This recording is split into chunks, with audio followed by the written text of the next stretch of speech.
What I'm going to talk about is a pretty heavy topic that involves someone taking their own life. So if this is something you don't want to listen to, then be my guest and scroll on. To everyone else, I think this is an important story that many of you might know, many of you may not know, that's very important in today's society, well over a decade after the event. The following is a note written on Tumblr. When I was 14, I learned what transgender meant and cried of happiness. After 10 years of confusion, I finally understood who I was.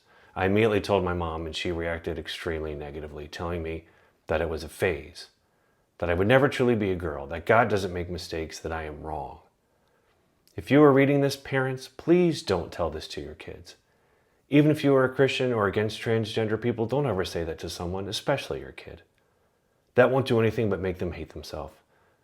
That is exactly what it did to me. It was December 28th, 2014, when a 17-year-old decided to walk 3 or 4 miles from their home along Interstate 71, and at 2:30 a.m. walked in front of a semi-truck taking their own life. Leelah Alcorn was born to a very conservative, evangelical Christian home, very near to where I live. When confiding in her parents who she thought she was, asking for them to help her along her journey with therapy and gender-affirming care, her parents rejected her.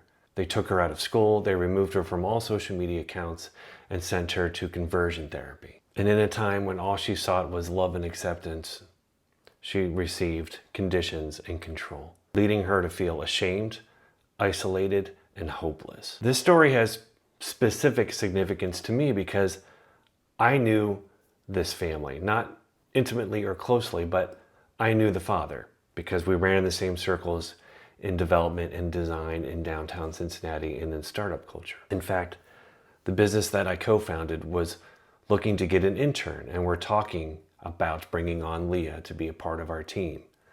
And that was before Leelah ended her life. And I often think about what could have been, what I maybe could have helped with or provide rescue from or shelter from for a 17-year-old who was just looking for someone to love and understand and not reject and condemn.